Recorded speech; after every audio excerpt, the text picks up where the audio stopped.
Okay. Hello and good evening, everyone. Thank you for spending your evening with us. And welcome to the fourth episode of our video podcast, Grad-Titude, Keep It Real. So for today's special edition, we will be discussing on what are the new opportunities arising from this post-COVID world. So we have students, alumni from the SEGs, from the engineering school. So let's invite our esteemed alumni. Hello, guys. Hello everyone. Hi guys. Hello. Okay, so before we start off our discussion, I will do like a short introduction of you guys. So first we have Ariff, senior course trainer and project lead developer at Pegasus AC, and he's also the founder of Aviation Learning Hub. It's a self startup. So he among the works that he done is he manage and support training and development for the aviation knowledge in aviation industry, and he trains he manages trainers from people from pilots and ground instructors. Great. And we have Afiq, who is working at the Safran Landing System Singapore, who's the aviation MRO technician. So he does a lot of measurements, parts, receiving plating in the department, exchanging the fabrication in-house and external sources. So there are a lot of live things involved. So before I really jump into some of the questions that people are asking when they first sign up, maybe I can start off first. Maybe by asking you guys when you want to tell people what's your job, what is something that you will say? Okay, maybe I ask Afiq. What do you work as? Yeah, what do you explain? Hi guys. Okay, yeah. So for me, my job scope, simply put, is I specialize in landing gear repairs, maintenance, or overhaul. It's as simple as that. So if they are wondering what is a landing gear, so it is when you see an aircraft, an aeroplane, any type of aeroplane, the wheels, okay, they are attached to this like a beam. Okay, there's this beam lah, can simply call it. Okay, that is the landing gear. So it's made up of a lot of different components and parts. So people don't really know what a landing gear is. So once I mention that, then they will be like, oh, okay, yeah, I see. Yeah, cool, interesting. It's as simple as Great. that lah. That's nice. For yourself, Arif, maybe ask you what you do. Yeah. Yeah, okay, sure. Hi everyone. So basically what I really do is to hone the next batch of individuals who aspire to be part of the aviation industry lah. So to simply put it right, I start off from the youngest age, from even 9 all the way to 20 years old, of group of people who are interested to be pilots. In fact, I hone them with educational skills, and on top of that, get them prepared through workshops and things like that, just so that they get into the right channel. But nonetheless, I have a huge network of people from the engineering field to the aviation industry, from service crew, or no, cabin service crew, even pilots, things like that. So I put everyone in the right field if they are interested to be inside. So that's what I basically do. Yeah. Nice. Nice. You're like a bridge that connect people to opportunities, connect people to Yeah, you get could inside. say, so. Nice, Mhm. nice. So just so jumping For on sure. that, so maybe I can ask, like, what is the demand now? In this, especially this situation that we're in, the demand for the engineering industry. We just want to prep our juniors. Yeah. Be Mhm. yeah. One of you, Arif, maybe. Yeah. Okay. I mean, perhaps if you talk about demand, I mean, let's just be realistic. I mean, with or without this COVID pandemic, right? I mean, we still do have many who are still aspiring to be part of the industry. You know, we've seen a fair share of people who are pretty uncertain, you could say, but they are still very much inclined or enthusiastic to still want to land into the field. But nonetheless, right, you could say I would say demand of the market has dropped, but the supply of people who wants to be in the field still remains. In fact, it keeps escalating, you could say. It Yes, doesn't agreed. drop because, I mean, when companies start retrenching people, supply of people starts to drop. But you see, the back end, right, there's still a whole lot of interested pool or talents that are still wanting to be in the field, be it whether it comes to engineering, whether it comes to wanting to fly a plane, whether you want to be working in the airport, things like that. So I would say demand wise for the industry, it doesn't drop. but demand for the market itself externally, like people, consumers like ourselves, perhaps, may have dropped a little because of the fact of COVID. Yeah, I don't know about you, Afiq. Maybe Afiq can elaborate a little bit more. I mean, for on my perspective is okay. It's similar to what Ariff has mentioned. Correct. The pool of people who are interested in engineering sector, be it civil engineering, aviation, whatever engineering there is, the pool of talents is ever growing. Can simply say, but the demand for it right now it's either at a halt or it's slowly declining. But declining is not so sharp to the point that aviation is obsolete. I wouldn't say it's obsolete. It's still there, but a much lesser. How do you put it? Much lesser Upgrade and now it's res, different. Yeah. response to it, lah. Yeah. Yeah, Oh, then it's, you could say, pretty stagnant in a way, but when Mhm. it's just very low right now. But when industry kicks back on, everything will start, Mhm. exponentially climb again. So Yes. yeah, for now it's definitely low, that's for sure. Mhm. then for those who are aspiring to build a career in the industry, like what is some of the tips you should give them now? Yeah. Okay, perhaps I can start off. Perhaps you can look at. I think importantly, you don't be too rigid. You know, uh, Mhm. I know that everyone has an end goal. Like maybe someone wants to be an engineer, things like that. But most importantly, right, like you have to diversify your thought process. Like it's not like a one-way route. It doesn't mean that if you don't do this, you don't get that. Like there are a lot of multiple factors or elements that can get you there. Like some examples, perhaps you could perhaps even upgrade yourself in terms of skills. It can be skill sets such as learning the beauty of AI, intelligence, artificial intelligence. It could be things like honing up your soft skills, things like that, because these are all the small little things that will get you well prepared for what the industry is to be lah. Mhm. Yeah, perhaps Afiq want to Yeah. elaborate a little bit. Okay. A good. I mean, not to brag or anything, but I would say one of Ariff's example would be me. Okay. I myself, honestly, I'm a hands-on person. I would rather do a lot of hands-on work. Initially, my goal was to become a licensed aircraft engineer with ST Aerospace through one of their licensed aircraft engineer trainee licenseship, something like that. So I mean, plans change. Okay. So at the end of the day, I went back to my intern place, which is here, Safran. So I continued as a technician. But as I progress on as a technician, although I haven't been there for quite some time, I've been there only for about 2 years, 4 months, coming to 5 months. But throughout those period of times, I've tried to, improve myself through going to like the trend now is actually people engaging courses that specializes in digital marketing. I don't know if you guys know or not, but digital marketing nowadays is taking over aviation or any industry lah, can say. Reason being is simple. You have brick and mortar businesses. Okay, brick and mortar businesses normally they they don't really get much help in terms of marketing. So people are venturing into digital marketing is because it is an ever growing industry. You businesses will die without any advertising. So they put themselves like they become the middleman between the businesses and the consumers.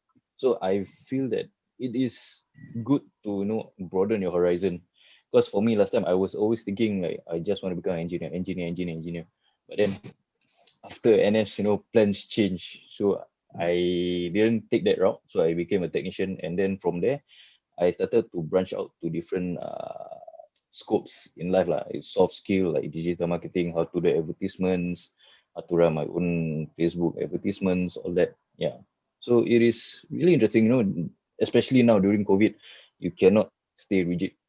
You have to be flexible, because at the end of the day, staying in one position, correct, you are heading towards your goal, but there are many ways to head to your goal.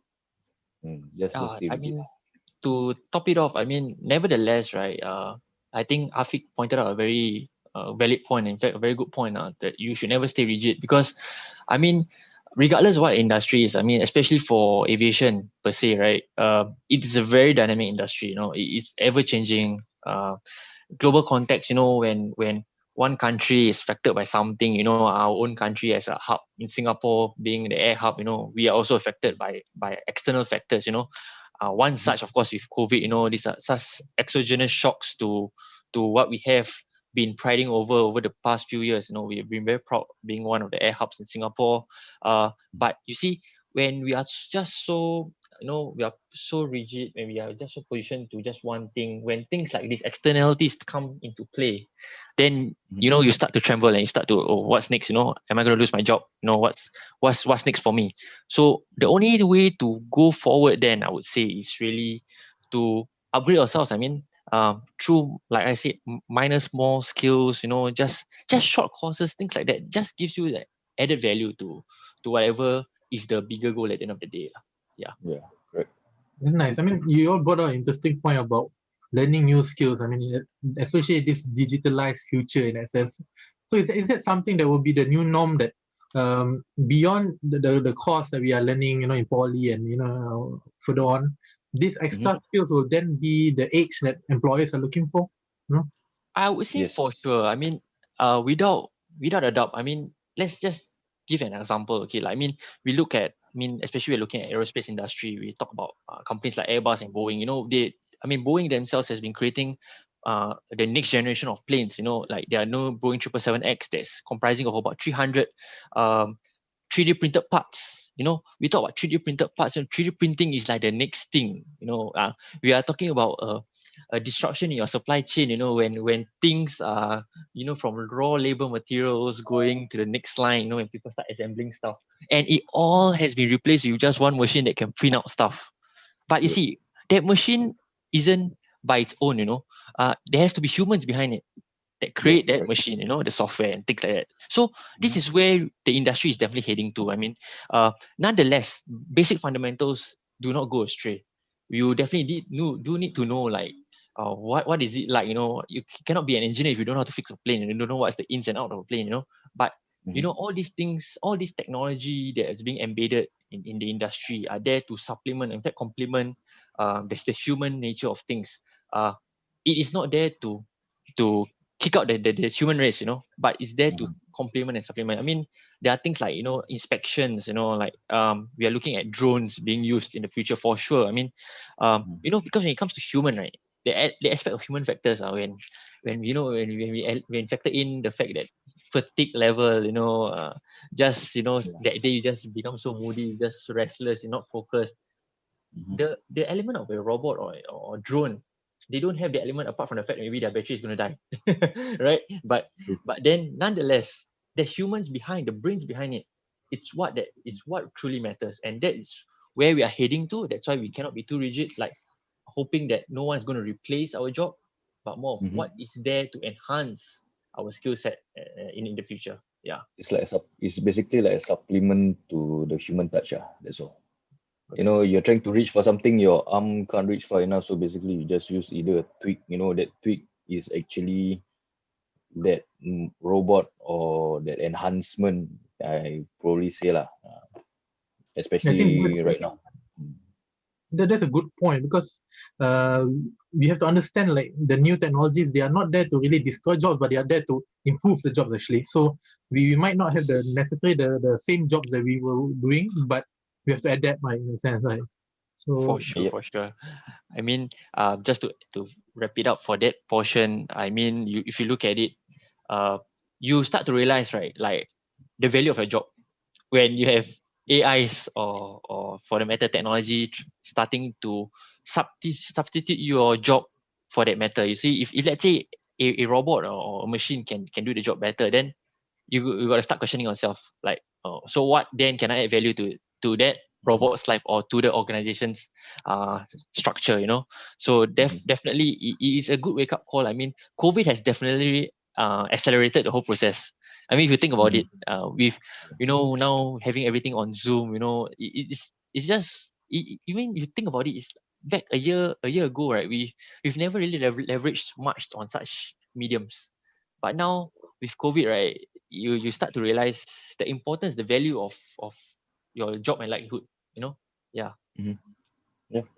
Well, then will you say like one of some of the skills that we need is really aside from learning multiple um, ideas and technologies, but is the people skills or some in some sense the ways on how to value add to the company? Will you say some of the skills needed to navigate now? Maybe after yeah. Uh, yeah, I mean the base line of it is still human touch. That is really important. Regardless whether it is, digitalizing everything from paper into your laptop or into your mobile phones. Yeah, I mean, human touch is really is the necessity there. Okay, you don't really have to, improve so much. You can go with the flow. Reason being is that, digitalization is still new, so there is still room for improvements, especially for us humans. I mean, those people who created it also, they are unsure. Some of these digitalization applications are still prototypes, so they still need human inputs like us who are using these functions to provide feedback, so they will slowly tweak it there. Yeah, so like a point from there, bottom line is human interface is, I mean, it can never go obsolete lah. Yeah. You cannot remove human out of the equation, because we are the ones who created it and we are the ones who need to supervise it. You cannot just let it go. Otherwise, you will become like, the Terminator series, Skynet taking over all that. Yeah, so I don't think it will happen lah. Not so soon. I mean, definitely. I mean, I got to truly agree, Afiq. I mean, the human touch to things just for now, really. I mean, you've seen how circuit breaker has worked on Singaporeans for the fact. I mean, we still want that human touch, just to even simple thing to even go out to have a dinner with friends. You just Mhm. can't have that human element out of context, because it just it's just a way to keep people staying relevant. Uh, Mhm. as much as technology is always constantly diversifying, improving, and integrating part of our lives. Uh, at the end of the day, the the human touch to it, it's what makes the whole process more memorable and more worthwhile for the matter. Yeah. Then that's stepping on the human portion. I Yep. think Arif, you deal a lot with people. I mean, you're interacting with a lot. You are communicating. You are giving education. So where does this entrepreneurial mindset comes along? And what benefit it does to value add to this engineering portion here? I would say really I got to thank, I think, my lecturer lah for, I mean, back when I was in RP, right? I mean, I will never forget, you can never forget your roots lah. I mean, because I mean, I had this lecturer who once told me, like, there's a, like, RP prides themselves with problem based learning, right? And we're always solving Mhm. problems. So when it comes to a point whereby you realize there's a problem, and there's no one who is there to really like bridge that gap, then you see that problem as a opportunity to leverage on. That's where then I noticed that, okay, perhaps why not then I could try and put up that bridge, to cover that gap. Because I've been telling a lot of my colleagues, I've been saying, like, you see, there are many people out there who know what they want to be. They have the end goal. I mean, Afiq himself want to be an engineer, but a lot of times they kind of don't really know how to get there. So when they Mhm. don't really know how to get there, because not say, like, I mean, Singapore has a lot of opportunities. I mean, if you think about it, not from not just from poly programs, like even all the side courses, traineeships, things like that.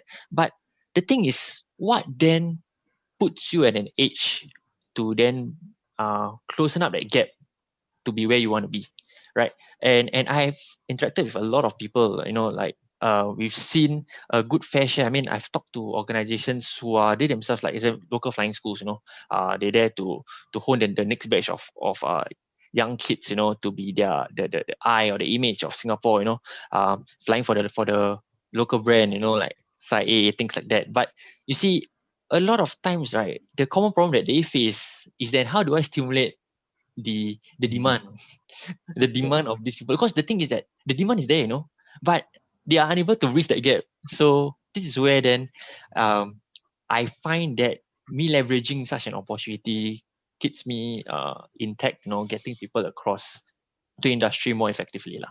Yeah. Mhm. Wow, that's important thing. I mean, it's like a sign that the opportunities are there. I mean, as much as the competition is there, but the opportunities are also there. I mean, you just have to find it, and you need to find the right people to bring you there sometimes, right? Correct. I mean, you see, the thing is that if there's problems, it's good. You don't look at it like if there's no problems, then oh, it's just a problem. I have to go one round to get over the obstacle. But you see, if you actually look on the bright side of things, you are being optimistic about it.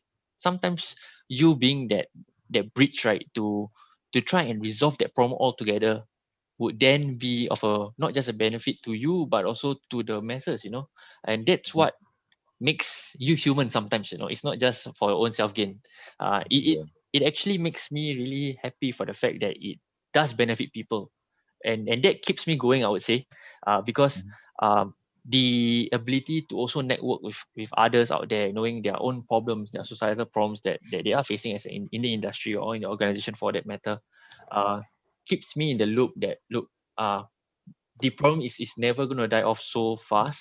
There is still room for improvement, so Mhm. that's why one example is that I'm looking to expand out on a global scale, getting the masses. In fact, that's one of the major projects that I'm working on to try and not just leverage on the Singapore's context but try to expand it out on a global scale. I will bring me Hopefully, into your team. we connect the world together. Nice. Yeah. We have for those who are live tuning in, you have the ability to ask questions to our speakers. One have already came in about this pandemic chaos, creating this chaos. So how are your companies responding, and based on the realistic timeline, how long this can we bounce back? Is it within the next year? Like, based on your Okay. Perhaps Afiq. Yeah. Okay. Honestly, for my company so far, I've been fortunate. There hasn't been any retrenchment in my company, which I'm super thankful for. Okay, but the thing is that they although there's no retrenchment, but they really cut down a lot of things. Uh, Pre-COVID, I would simply say every month I would do OT like mad, like nobody's business, just so that I can earn bucks. But during this COVID, my company has made a lot of changes in order to not let it affect us so much, especially my company, because in Singapore I think there are four. Yeah, there are four saffrons in Singapore. Okay, my company is considered one of the I wouldn't say largest, but is the most money making company. Okay, I would say. So by right, we were supposed to cut out a lot of people as directed from our headquarters in France. But then our managing director stood firm. He told them, if I were to retrench my employees when the economy has started going up again, I will have to fork out even more money to recruit people to send them for trainings. So might as well I cut down on other things like OT, maybe bonuses. I mean, for us, we as employees, we don't mind so long as we are still employed. Even if you are forced to take non-pay leave, you are still employed by the company. So that is how my company has, thus far reacted to this COVID situation, instead of like as simple as throwing out people, retrenching people. I mean, if you retrench people, it's not really that nice of an image for your company, because since my company is a global company, like comparing to Rolls Royce, Pratt and Whitney, what else? Boeing, Airbus. So I've heard a lot of stories from my ex-friends. Okay, those who are working there, some of them have been retrenched, some of them have been laid off. because the company is unable to support. Okay, another reason is being that those companies that they're working in, they are actually production companies. Means they manufacture parts or components to support a larger scale business elsewhere in a different country. For my company, it's different. My company is a maintenance, repair, overhaul (MRO). So somehow, my company is the most important location. I mean, since Singapore is already a prime location, okay. The good thing is that any gears, any landing gears that requires to undergo MRO, be it from China, be it from Mexico, US, if they are unable to do it, they will send it to us. So we can say that jobs is always there, but demand is dependent on our clients, our customers. If they need it, then we will do it. Yeah. So I mean that is as much I can say lah. I mean, Without yeah, no. to wrap up what I mean, Afiq is saying is that, I mean, let's not forget when we come from Singapore, right? We are a country with a diverse aerospace industry. I mean, we've got 130 players, we're looking at diverse connections of concentrations of, in fact, many aerospace companies, and one of which is like Afiq. But nonetheless, you see, because 10% of global MRO output in the world, is actually contributed by Singapore's aerospace industry. And Mhm. and with that statistics alone, you can clearly see that we do play a vital role in the world's air transport industry, if you Yeah. look at it. Correct. So nevertheless, right, like even though everything is on the low right now, I think Singapore is, as much as we are all ever ready to get back running, when the economy restarts back.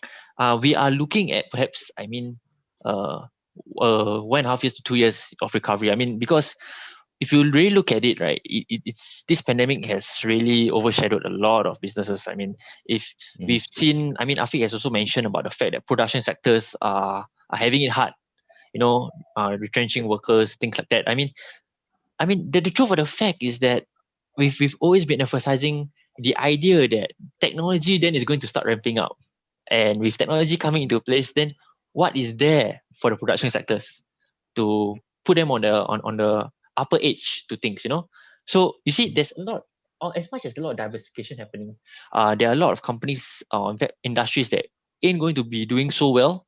The aerospace industry, when it kicks back up, maybe in the 2 years of recovery state, I mean, all we are relying on right now is really on air travel bubble. We've had it unfortunate for the fact that our air travel bubble for Hong Kong has already been postponed all the way to the end of the year. Yeah. So all these kind of little things, all these small little baby steps is what then makes a company thrive. Eventually to the road of recovery lah. So Mhm. so that next question then boils down to when then is what then can I do to be of that upper hand, because we got really so many companies here in Singapore that's already contributing a global output, So Yep. I mean, companies like what Afiq is in, we have a lot of major players like Pratt Whitney, we got ST Aero, I mean ST Engineering, Mhm. things like that. They are all just waiting, for the right time. But I mean, nevertheless, right, I think companies are looking to diversify their business. It's no longer just because we are focusing on the aerospace industry, therefore it's just aerospace.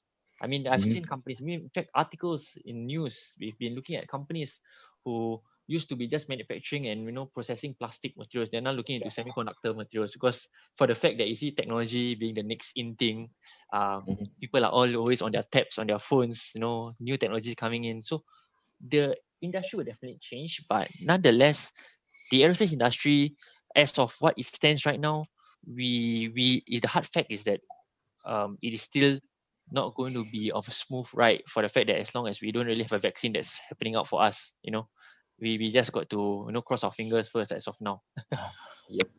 Okay, And that's still optimistic. yeah. Optimistic, yeah, for sure.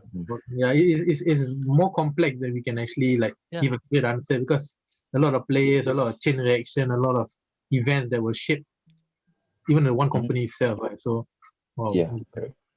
Indeed. I think one of the important questions that came in is the young fresh grads. Now they're hearing all this. Like it seems very jarring. Like, where do I put myself in this place? Like what advice I think you can give to this young fresh grad who's coming out? Like he's really unsure. Should I stick in this industry? Should I go on? What is one advice that you can give him so that in this time? Yeah. So Ariff, wanna Okay, go first sure, or sure. I go? I mean, if you, okay, maybe I go first lah.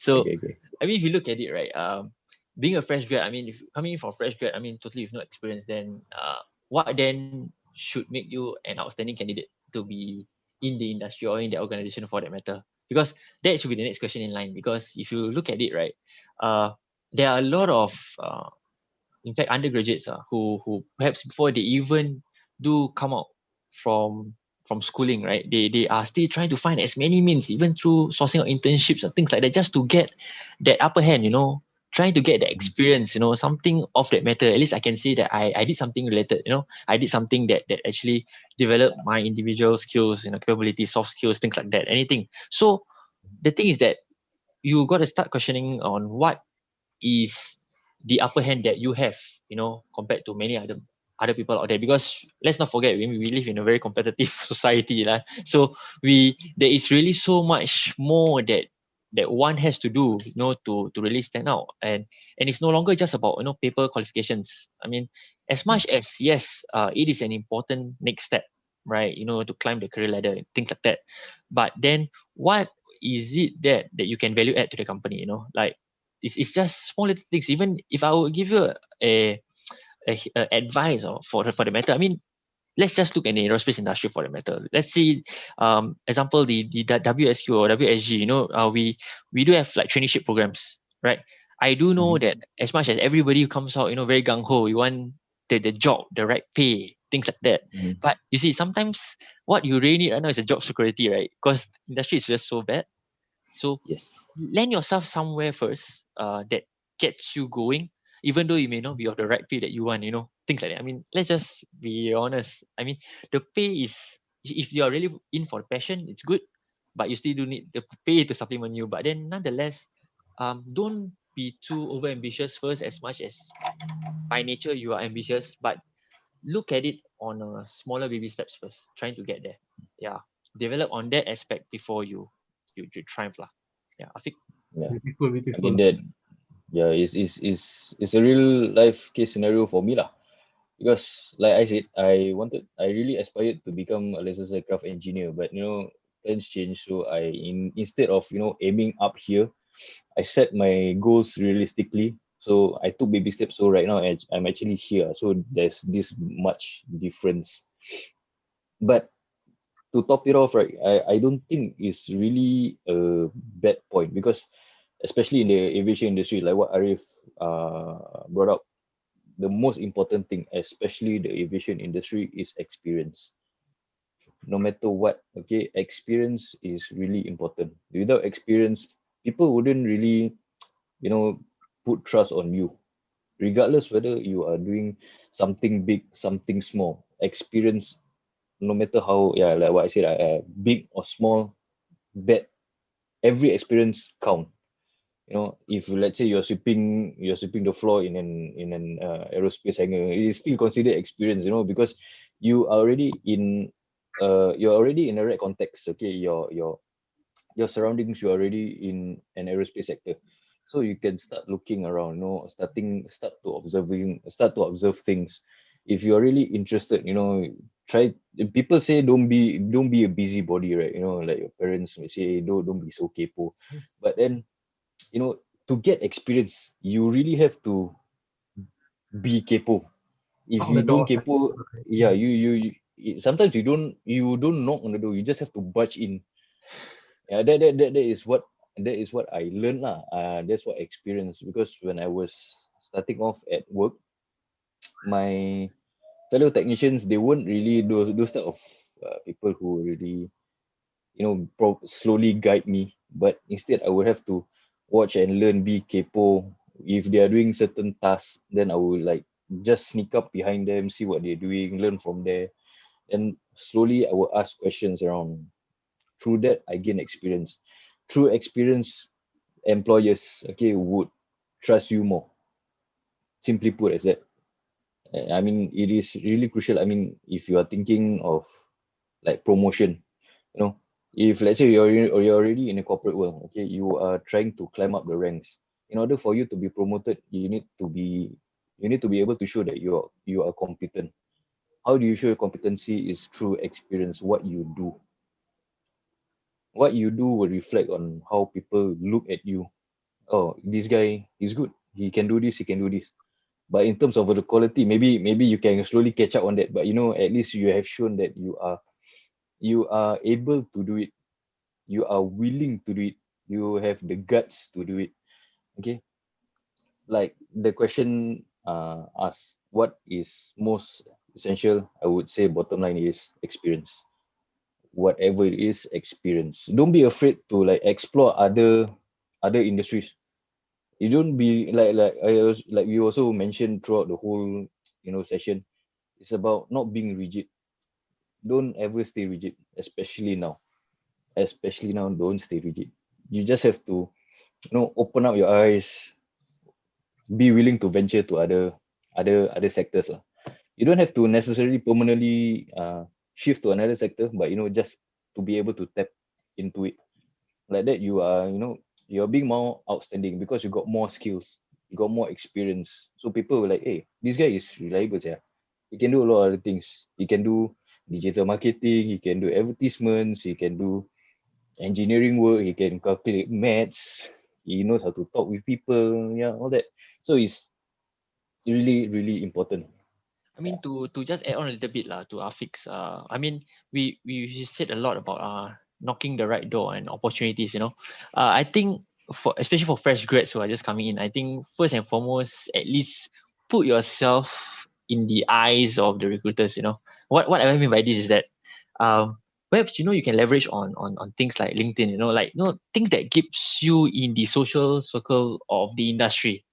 I mean, the aerospace industry is really small in Singapore. I mean, you can't deny that fact. But like everyone knows one another, in a certain way. So I would say just put yourself in the shoes or put yourself in the eyes of recruiters for that matter. Because just try and be in sync with what's happening. That gives you the leverage of what you do know about the industry, at least for that matter, so that you are not coming in unprepared. Say you want to apply for a job, you got to know not just about the company, you got to know what's happening in the industry also, right? It's not because the company at the end of the day has an end goal, because the end goal isn't just to recruit as many people in their workforce, right? They want something also, right? So what can you value add to them? So that's why it's very important that you should know how the industry is going about, like whether it's bad, whether it's good, what are the future opportunities for the company, for that matter of sake. So at least you are in sync with what the recruiters are looking for and what the company truly envisions itself to be. Yeah. Yeah. Beautiful, fantastic. I think you guys both wrap it up. I mean, experience, be in the know, and the most importantly, I think we should remind each other and all those who are struggling that every step, how small it is still moving forward. We are still climbing the ladder. How small it is, even how baby steps it is. So, thank you so much, guys. Thank you so much, Ariff and Afiq. That we wrap up this discussion with reminding the audience that do not just forget that we can connect, and one of the areas to connect here as an alumni is to give back. So you can see at the chat below that there is option for you to learn. There's new courses, platform to learn, and there's ways to give back as an alumni, because I think what is most important now is to understand that we can give back. I think once we got experience, we can give back to juniors who needs it, who needs to hear us. So with this, I think like our social media pages, follow us, and please look out for each other. Yeah. With that, thank you so much. Thank you, Ariff. Thank you, Afiq. All right, stay safe. Have a good night. Thank everyone. you so much for the session. Thank you.